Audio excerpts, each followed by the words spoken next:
les amis, c'est Balkissa87. Alors aujourd'hui, on se retrouve pour une vidéo concernant la vidéo que Romu a fait il y a très peu de temps, hein. Est-ce que le jeu vidéo a perdu son âme? Quand on voit ce qu'aujourd'hui l'industrie du jeu vidéo nous sort comme jeu, comme par exemple les Gardiens de la Galaxie, enfin je devrais plutôt dire les bugs de of the Galaxy, qui est quand même un jeu beaucoup moins innovant et beaucoup moins, comment dire, oui, beaucoup moins innovant qu'un certain Cyberpunk, par exemple. Cyberpunk, on lui a craché dessus parce qu'il était buggé du fion. Mais les gars, j'ai trouvé plus de bugs dans ce jeu-là que dans Cyberpunk. Alors que Cyberpunk, on a une liberté de mouvement, mais époustouflante. Même si par moments c'est un peu scripté et tout, on peut quand même faire quasiment tout ce qu'on veut. On peut se balader dans toute la map si on veut et tout. Ici, c'est un jeu qui est scripté, on peut pas se balader dans la map et tout. Et il est buggé, mais jusqu'à la moelle, quoi. Mais c'est un truc de dingue. Mais buggé jusqu'à la moelle. Et c'est quoi? Ben, c'est compatible PS4, PS5. Voilà. Je reviens vite fait à ce qu'une personne m'a dit pourquoi tu joues à des jeux PS4, maintenant la PS5 est sortie et tout. Ben, regarde pourquoi. Pourquoi acheter une PS5 alors que le jeu ici, c'est un soi-disant jeu next-gen. Il est compatible PS4, PS5, cousin. Donc voilà. Pourquoi payer une console 500, 600, 700 euros pour jouer à des jeux qui sortent aussi sur PS4? Parce que les jeux exclusifs PS5, tu les comptes sur les 10 doigts de ta main, hein. Voilà. Alors, est-ce que le jeu vidéo a perdu son âme? Je dirais oui et non. Oui et non. Je dirais que malheureusement, l'industrie du jeu vidéo est malheureusement soumise à ce qu'on appelle les investisseurs. Ah ouais, les fameux investisseurs. Tu vois, ça change un petit peu des fameux influenceurs.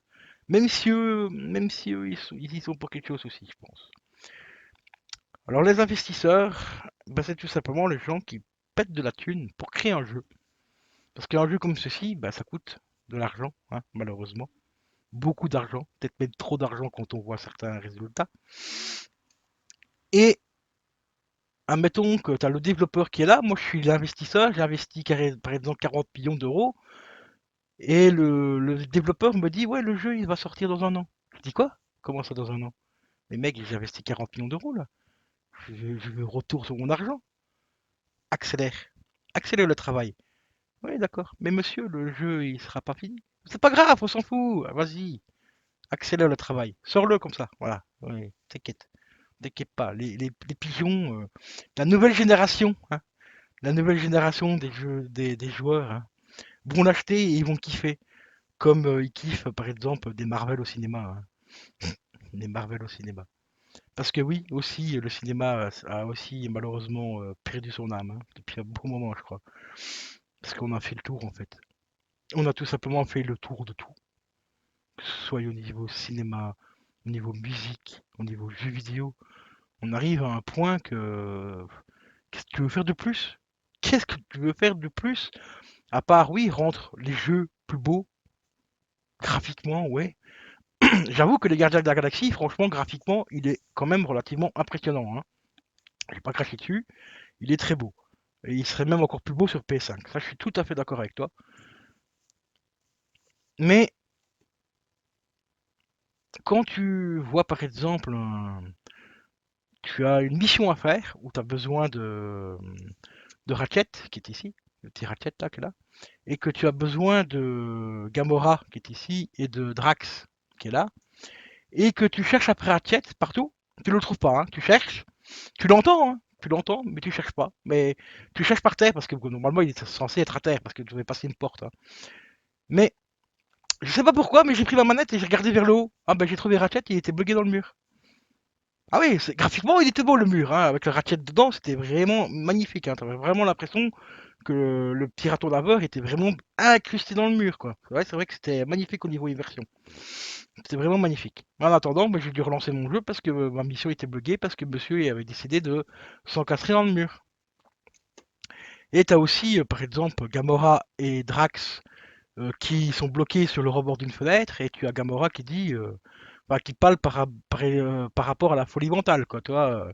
Ben, il y a quoi de péter un câble, de devenir complètement fou avec ce jeu, tellement que tellement qu'il est buggé du string, quoi, mais un truc de fou.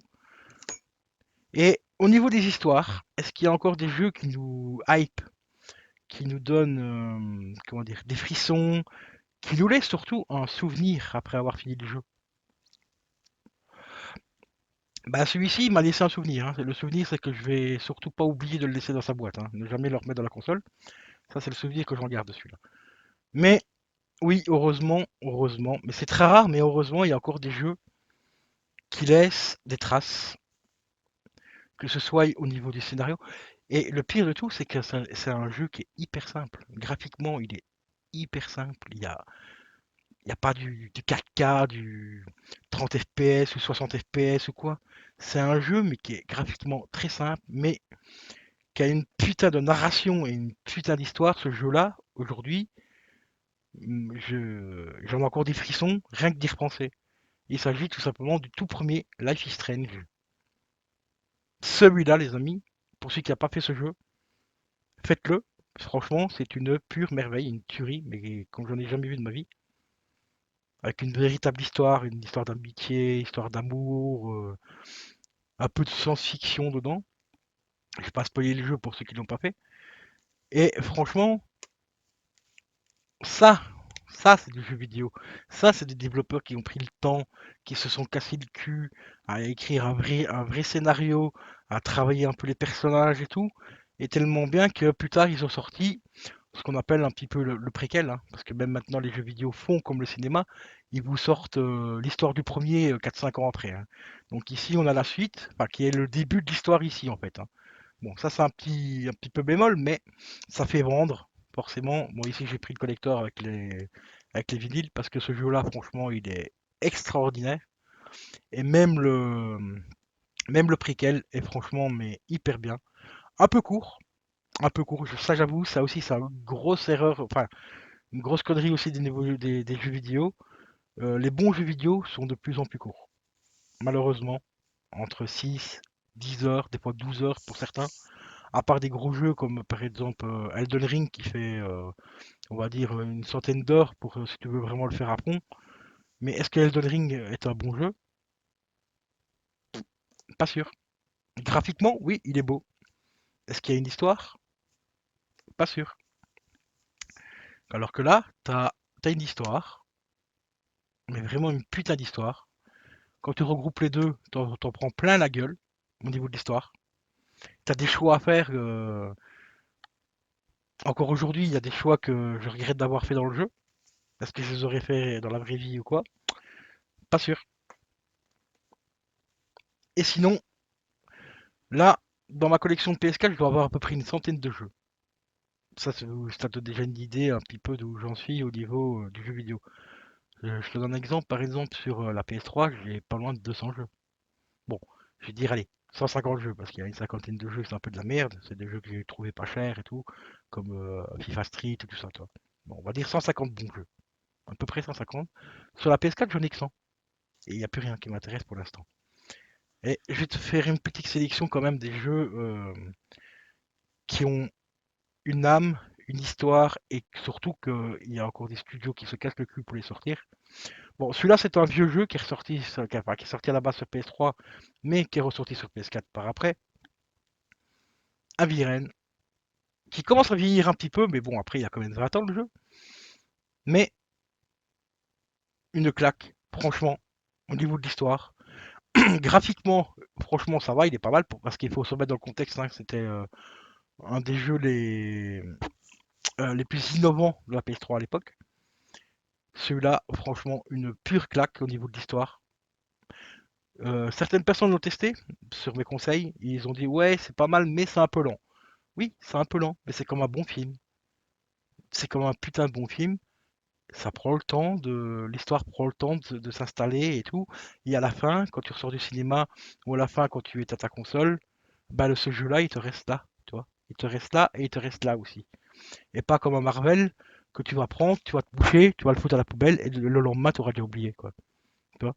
Ou comme certains Batman, Hein, petite dédicace à Fouad qui a été voir The Batman et qui a oublié la moitié du film 10 minutes après être sorti du cinéma. Voilà, même si The Batman, franchement, est un très très très bon film aussi. Très surprenant d'ailleurs. Mais est-ce qu'il y a des scènes qu'on va garder en mémoire pendant 10, 15, 20 ans? Comme par exemple des films comme Terminator, par exemple, avec Schwarzenegger, ou enfin, des films cultissimes, quoi, tu vois, comme par exemple un film qui vient en tête, je sais pas pourquoi il vient celui-là en tête, mais Le Cercle des Poètes Disparus. Oh, capitaine, mon capitaine. Voilà, voilà, une réplique. Le film, il y a 20 ans, et je te ressors une réplique. Est-ce que dans 20 ans, je pourrais ressortir une réplique de The Batman? Ouais, où il va dire je suis vengeance. Ouais, c'est peut-être la seule réplique que je vais retenir de ce film-là. Même si c'est un bon film, hein. Mais comparé à ce qu'ils faisaient avant, un bon film, oui, pour l'époque. Pour cette époque-là, 2022. Mais comparé à 25, 30 ans, même 40 ans, bah je suis désolé, non. C'est pas un si bon film que ça. Donc celui-là, franchement, Eviren, terrible. Je peux te sortir aussi des 3 Big Elements, hein. Encore un Quantic Dream, hein, avec des Quantic Dream, eux, franchement, heureusement qu'ils sont encore là pour me faire kiffer des jeux vidéo parce que putain, d'ailleurs, je suis un peu curieux de savoir ce qu'ils vont faire du Star Wars, parce qu'ils bossent sur un Star Wars apparemment. Mais celui-là aussi, au niveau de l'histoire, et en plus, celui-là, on est en plein dedans, les gars. L'IA, tu vois, l'IA qui veut prendre son indépendance, hein, donc des cyborgs qui réclament leur indépendance parce qu'ils se sentent plus humains que les humains. Faites ce jeu-là aussi, les gars, et réfléchissez à ce qui se passe dans le jeu et regardez ce qui se passe aujourd'hui. Et un autre jeu qui a été un peu critiqué aussi par certaines personnes et tout, je peux comprendre qu'il ne me plaise pas à tout le monde, hein, parce que l'ambiance est très particulière, mais moi j'ai kiffé. J'ai kiffé l'histoire, j'ai kiffé l'ambiance musicale, graphiquement je l'ai kiffé aussi parce que je l'ai fait sur PC et sur PS4. C'est une claque, j'ai hâte de faire le 2 d'ailleurs, j'ai hâte vraiment qu'il sorte. Il s'agit bien sûr de Hellblade, hein. Franchement Hellblade, que dire de ce jeu-là quoi. Là, dans ce jeu-là, on a vraiment tout ce qu'on devrait avoir dans un jeu aujourd'hui qui sort aujourd'hui en 2022, c'est-à-dire un putain de scénario, une putain d'histoire et surtout un graphisme mais qui t'en fout plein la gueule parce que graphiquement franchement ce jeu c'est une claque mais énormissime. Toi celui-là je le verrais bien, je l'aurais bien vu sortir sur PS5 par exemple. Et là mais eh ben non, il est pas sorti sur PS5, il est sorti sur PS4. Et après, on a aussi encore des toutes petites pépites qui nous sortent comme ça de temps en temps. On ne sait pas d'où ils viennent ces gens-là, mais ils sont là. Hein, peut-être qu'ils viennent de la Lune ou de Mars, je sais pas. Et qui nous sortent des jeux indépendants, mais dignes littéralement des triple A, quoi. Le jeu que je vais te présenter là, je peux t'assurer qu'il a foutu des grosses claques à certains triple A qui ont coûté peut-être 4-5 fois plus de pognon. Il s'agit bien sûr de Kena. Voilà, Kena, franchement, un petit jeu que beaucoup de gens avaient peur enfin, quand il a été présenté, peur qu'il soit buggé et tout. Oui, bon, certes, il y a eu des bugs, hein. Ça, comme tous les jeux vidéo, malheureusement, il y a des bugs, hein. Mais pour le tout petit studio, je vous rappelle quand même qu'ils étaient 10, je crois, ou 15 à faire ce jeu-là. Mais voilà la pépite qu'ils nous ont fait, quoi. Voilà la pépite qu'ils ont sorti, quoi. Un personnage attachant, un scénario vraiment super top, un graphique, mais graphiquement aussi, c'est une claque. Voilà, et une histoire aussi. Une véritable histoire dans ce jeu. Et on a aussi, et là j'ai peur d'avoir le 2. Celui-là j'ai vraiment peur de voir le 2.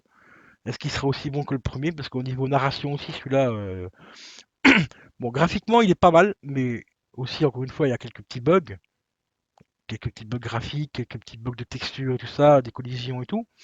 Mais on peut les oublier parce que, encore une fois, comme je l'ai dit juste avant, il y a l'histoire derrière. Et l'histoire, ça fait beaucoup de choses. Voilà. Plectel, mais une claque aussi celui-là, franchement, au niveau de l'histoire. Un frère et une sœur. Voilà, une tuerie. Vraiment une grosse tuerie. Donc, voilà ma petite sélection. Donc, il y a quoi? 5, 6, 7 jeux. 7 jeux sur une centaine de jeux qui m'ont gardé.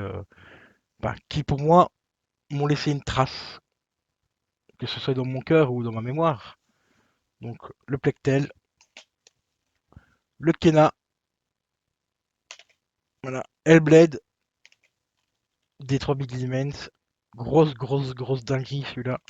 Et bien sûr mon jeu de cœur, hein, Heavy Rain, quoi. Heavy Rain. Et des Life is Strange, hein, franchement. J'ai pas montré le 3, enfin le 2, déjà le 2 avec les frères, parce que comparé à celui-là, il est un peu en dessous, mais c'est un très bon jeu aussi à faire. Et j'ai pas montré le 3 parce que malheureusement le 3, même, attention, il va avoir un petit peu de spoil,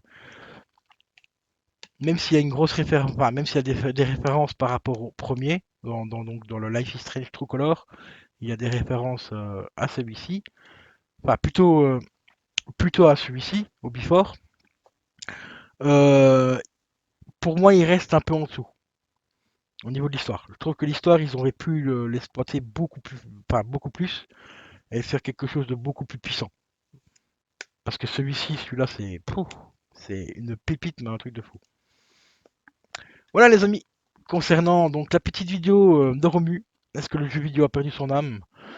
Je dirais oui, en partie, même en très grande partie malheureusement. Mais c'est comme le cinéma, c'est pareil aussi, le cinéma a perdu son âme depuis un bon bout de temps. La musique aussi, franchement, la musique, quand vous voyez les jeunes artistes qui sortent maintenant, hein, on va pas citer, hein, ou même des anciens, des artistes qui sont là quand même depuis quelques années maintenant, hein, hein, voilà, hein, on va faire un petit signe. Tu vois, quand vous voyez la mer que ça sort, et le pire c'est que ça se vend, c'est que ça se vend le pire, c'est ça le truc. C'est ça qui est complètement qui est aberrant quoi, c'est qu'ils arrivent à vendre leur merde, c'est ça le truc. Donc sur ce les amis, je vais vous laisser, je vous dis à la prochaine, portez-vous bien, et n'hésitez pas à vous abonner, et à me rejoindre sur Twitch en live. Allez, ciao ciao.